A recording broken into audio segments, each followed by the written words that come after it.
ఉన్న దూత గొప్పవాడా, బలిపీఠము యొద్ద ఉన్న దూత గొప్పవాడా?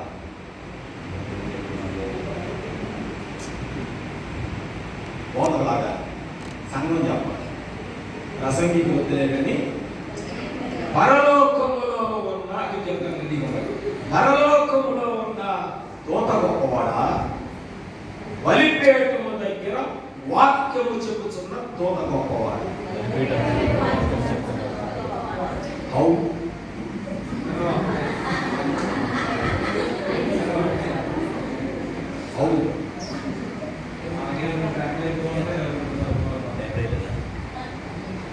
సరే, బైబిల్ ఏం చెప్తుందో కూడా చూద్దాం. మన బైబిలే కదా ఆధారం. మనుషులు మాట్లాడేముంది కానీ బైబిలే ఆధారం. ఇప్పుడు ఈ దూత మనం చూసాము, ఆకాశంలో ఉన్న నక్షత్రాలే దూతలు. అవునా? దూత అనగా వర్తమానికి.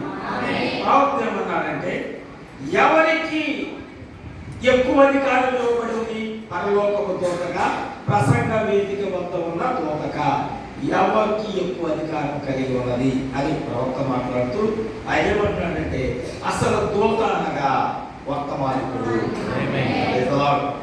వాక్యము ఎవరి యొద్దకు వస్తుందో వారు దేవుని దూత అయి ఉన్నారు. మీ ప్రసంగికుడు మీకు దేవుని దూత అయి ఉన్నాడు. మీ సంఘ కాపరి మీకు దేవుని యొక్క దూత అయి ఉన్నాడు. దేవునికి మహిమ కలుగును గాక. ప్రవక్త చెప్పిన మాటలే నేను చెప్తున్నాను. ఎందుకొరకు అంటే ఇక్కడ వాక్యం ఏమని రాయబడిందంటే, ప్రవక్త అయినటువంటి అపోస్తుడైన పౌలు ఆయన ఏమని మాట్లాడాడు, యేసుక్రీస్తు ఏం మాట్లాడాడు అంటే, యేసుక్రీస్తు ఏమన్నాడో తెలుసా? ఇందాక మనం చెప్పామే, పరలోకము యొక్క తాళపు చెవులు పేతురికి ఇవ్వబడ్డాయి. ఈ అపోస్తులు 12 మంది కూడా దూతలే. అపోస్తులు 12 మంది, అవునే కదా? 12వ అధ్యాయంలో ఆ స్త్రీ ధరించిన 12 కిరీటాలు ఏంటి? అపోస్తుల బోధ కాదా? ఆమె అపోస్తుల బోధ ఆమె కిరీటంగా ధరించింది. అపోస్తులు దేవుని దూతలు. ఆమె దేవుడు వాళ్ళకి ఏం అధికారం ఇస్తున్నాడు? భూమి మీద మీరు దేని బంధిస్తారు, పరలోకం మీద బంధించబడింది. భూమి మీద దేని విప్పుతారు, పరలోకంలో అది విప్పబడింది. మీరు భూమికి చెందిన దూతం. ఆమె భూమి మీద దేవుడి యొక్క మహిమను, దేవుడిని కనపరచడానికి దేవుడు ఏర్పాటు చేసుకున్న దూత భూమి మీద. పరలోకంలో ఉన్నారా ఈ దూతలు? పౌలు ఏమన్నాడు? పౌలు ఒక మాట అన్నాడు, మేము ప్రకటించిన సువార్త కాక. ఇప్పటి వరకు మీకు ఏదైతే సువార్త బోధించబడింది, ఆ సువార్తక పరలోకంలో నుంచి ఒక దూత దిగి వచ్చిన సేవకుడికి పరలోకములో ఉన్న దూత కంటే కూడా ప్రసంగికుడికి దూత అనబడే వర్తమానికుడు దేవుడిచ్చిన అధికారము పరలోకములో ఉన్న దూతల కంటే భూమి మీద బలిపీఠము దగ్గర ఉన్న దూతకు దేవుడు ఎక్కువ అధికారం ఇచ్చాడు. హల్లెలూయా.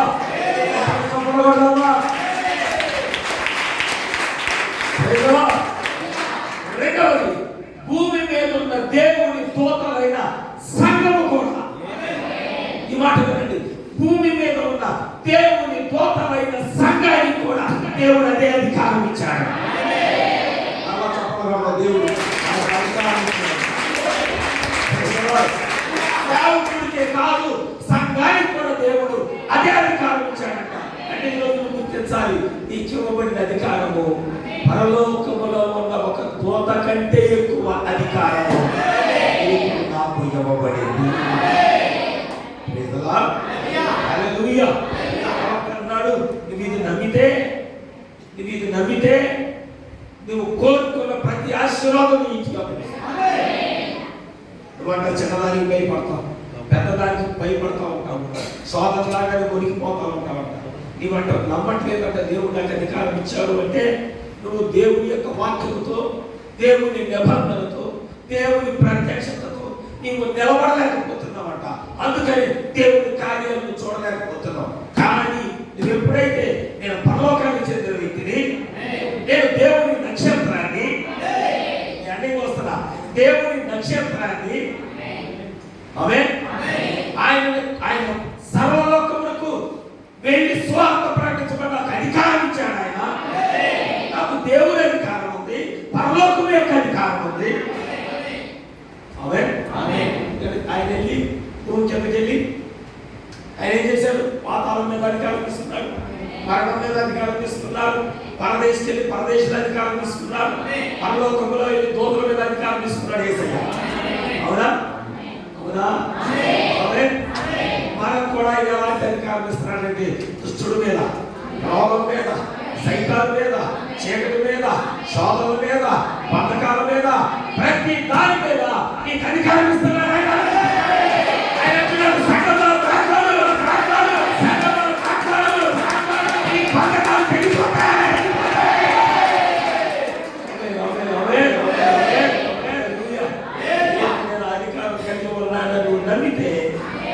ఇప్పుడు ఆకాశంలో ఉన్న నక్షత్రాలు,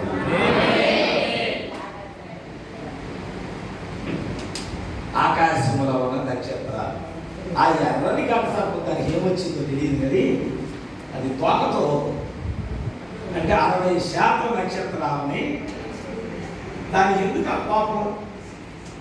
ఆ నక్షత్రాలంటే దానికి ఎందుకు కోపం? చూడండి, ప్రకటన గ్రంథం 11వ అధ్యాయంలో క్రూర మృగం ఉంటుంది.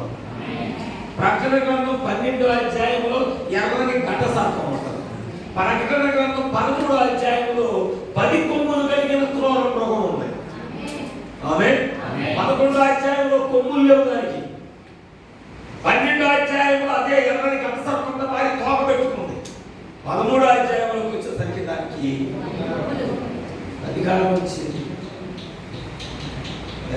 చెప్పాను, నందివాళ్ళు చెప్పా అధికారం ఎవరు? అంత్యక్రీస్తు ఎవరు? గురువారం కూడా చెప్పే ప్రవక్త 59లో చెప్పాడు, అమెరికా దేశం నుంచి ఒక పోప్ ఎన్నిక చేయబడతాడు. అతడు అంత్యక్రీస్తు. అతడు ఎలాంటి స్వభావం కలిగి ఉంటాడో ప్రకటన గ్రంథం 13వ అధ్యాయం చదవండి.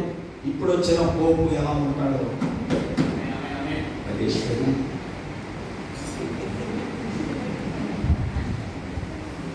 ఇక మరి పెళ్ళిగని ప్రసవ తేవలేదు.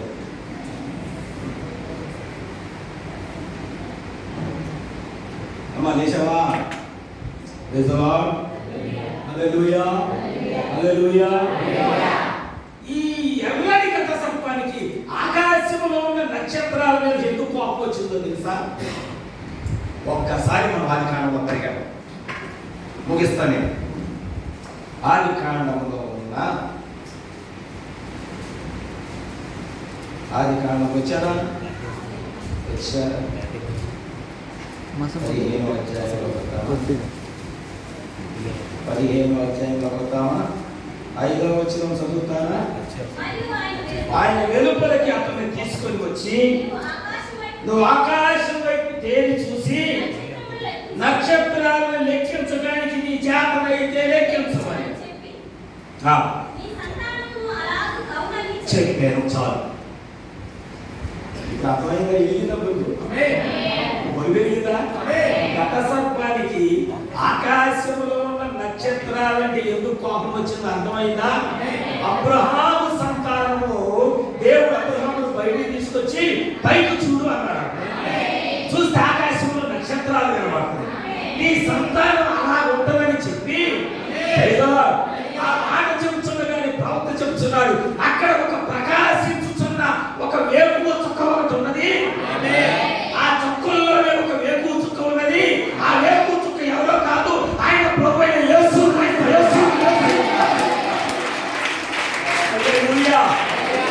ఈ నక్షత్రాల్లో ఒక నక్షత్రం ఉంది.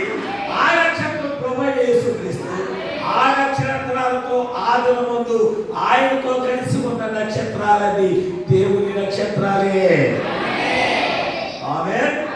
అప్పుడు అనుకున్నాడంట సైతాను, వాళ్ళందరినీ కిందపడే, వాళ్ళందరినీ పరలోకం వెళ్ళకూడదు, సంస్థల్లో నిట్టేస్తే ఈ చుట్టాలు ఎంతమంది ఉన్నారు రేపు అగ్నికి అవుతాయో మీ కుటుంబాల్లో వాళ్ళు ఎంతమంది ఉన్నారో ఇందాక చెప్పిన కింద 3వ భాగంలో పాతాళంలోకి వెళ్ళిపోయేవారు. లేకపోతే ఇక్కడ మీలో ఎంతమంది ఉన్నారో వాక్యములకు లోపడకుండా ఆ కుళ్ళిపోయిన పండు వలె ఉన్నటువంటి వారు ఎంతమంది ఉన్నారు, కిందకి దిగజారిపోయేవారు.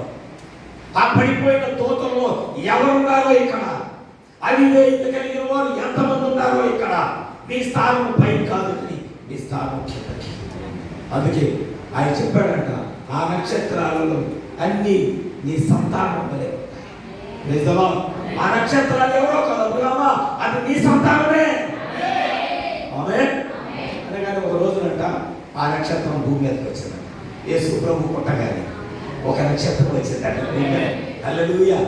నక్షత్రం శరీరం ధరించుకొని వచ్చింది. ఇప్పుడు వచ్చి జ్ఞానులు కనబడిందంట.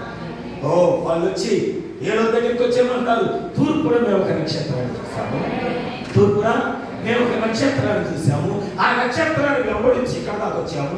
యూదులకు రాజుగా పుట్టిన వాడు ఎక్కడ? నక్షత్రము యూదులకు రాజా? నక్షత్రము యూదులకు రాజా? అవును, నక్షత్రం శరీరం ధరించి యూదులకు రాజుగా పుట్టాడు. ఆ హేరోదంట ఆ నక్షత్రం పుట్టిన తేదీ, ఆ నక్షత్రం కనబడిన గడియ, ఈ పిల్లవాడు పుట్టిన సమయం అన్ని పరిశీలన చేపిస్తే నిజమేనయ్యా, ఈ కాలంలో ఒక యూదుల రాజు పుడతాడు, అతను ఎవరో కాదు, ఆకాశంలో ప్రకాశించుతున్న నక్షత్రం. ఆ నక్షత్రం ఏం చేసింది? శరీరం ధరించి వచ్చిన దేవుణ్ణి చూపించింది. ఇక తర్వాత ఆ నక్షత్రమే కనబడలేదు. ఆమేన్. హల్లెలూయా. సాతాను వాడు ఏం చేశాడు? ఆయన భూమి మీదకి వచ్చాడు. సాతాను వాడు అనుకున్నాడంట, అబ్రహాము సంతానాన్ని తగ్గిపడాలి. అందుకే నేను చెప్తున్నాను, మీ బంధువులు, మీ స్నేహితులు, మీ రక్త సంబంధికులు ఎవరైనా వాక్యము కాని స్థలము, సంకరము చేయబడిన వాక్యము కాని సంఘాలలో ఉంటే మీరు లోతులాగా ఇమీడియట్లీ ఇప్పుడు ఇంటికి వెళ్ళగానే ఫోన్లు చేసేదా ఇమీడియట్లీ చెప్పండి, మీరు త్వరగా బయటకు రండి. నిజమైన దేవుని సంఘములు తలుపులు మూసివేయబడే గడియ వచ్చినది. నిజమైన వాక్యము తలుపులు మూయవేయబడే సమయము వచ్చినది. సోదరుడు చెప్పాడు, చామయ్య వాక్యము కరువయ్యే రోజులు వచ్చాయి, వాక్యము దొరకదు, వాక్యము కరువు అవుతుంది, జాగ్రత్త అని హెచ్చరిక చేసి ప్రార్థన చేయించాడు. అది నెరవేరబోతుంది. నిజమైన వాక్యపు తలుపులు మూయవేయబడే ప్రకటన గ్రంథం మనం 13వ అధ్యాయంలోకి వచ్చేసాం. ప్రకటన గ్రంథం 13వ అధ్యాయంలోకి వచ్చేసాం మనం. ఎందుకంటే ఆ మృగము ప్రతిమ కదిలే సమయం వచ్చింది, అది మాట్లాడే సమయం వచ్చింది. నిజమైన వాక్యపు తలుపులు మూయవేయబడే గడి వచ్చింది. ఒకవేళ లోతు దగ్గరికి వాక్యం వచ్చే సమయం లేదు మిత్రమా అన్నట్లుగా, సమయం లేదు లోతు, సమయం లేదు నోవహు, నువ్వు ఇమ్మీడియట్లుగా వాడలోకి రా, నువ్వు ఇమ్మీడియట్లుగా ఈ స్థలాన్ని విడిచి బయటికి రాని చెప్పగానే లోతు తన బంధువుల దగ్గరికి వెళ్ళి చెప్పుకున్నట్లుగా ఇప్పుడు మీరు మీ రక్త సంబంధికులు, మీ బంధువులకు సమయం లేదు, త్వరగా మీరు దాన్ని విడిచి బయటికి రండి, మీరు కేక వేసే గడియ వచ్చింది. ఆమేన్. హల్లెలూయా. ఎందుకు చెప్తున్నారంటే ఆయన దేవదూతలను విడిచిపెట్టడం. తప్పు చేస్తే లోకాన్ని విడిచిపెట్టడం, తప్పు చేస్తే సంఘాన్ని విడిచిపెట్టడం, తప్పు చేస్తే ప్రవక్తని విడిచిపెట్టడం, తప్పు చేస్తే నిన్నైనా నన్నైనా ఆయన విడిచిపెట్టాడు. పాతాళమా పరలోకం, పాతాళమా పరలోకం, ఎక్కడ ఉండాలనుకున్నాం నిర్ణయించు, ప్రార్థన చేసుకో.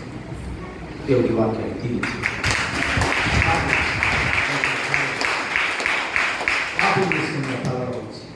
ఇంకా సమయం ఉంది.